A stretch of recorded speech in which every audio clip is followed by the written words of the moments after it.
So what typically we do see, earlier APIs were exposed directly, right?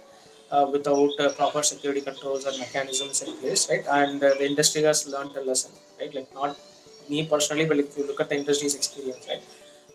There have been a lot of instances where DDoS attacks were performed on APIs, or um, uh, sensitive data got exposed to the APIs and so on and so forth. They were exposing the structural APIs instead of exposing the transactional APIs and so on, right?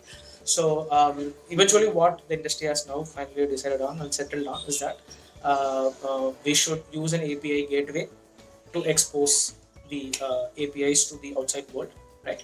And that is what will definitely help us secure against the uh, attacks that are coming in, right? So that is one first level of defense, right? The second level of defense is that before you process the API request, you have to do data sanitization of the data that you receive in the request. Like, don't trust the data that comes in a request, right? There are some instances where they've just used the data without any validation, or without cleansing the data or sanitizing the data. They've used it, and that has caused a lot of problem on the back end, right? So never trust the data that comes in your request. Always look for input validation or data sanitization. Do that. Once you know the data is secure, data is in the format that you need, in the it does not contain any malicious payload or anything like that, then use the data to process your APIs and then return back the response, right?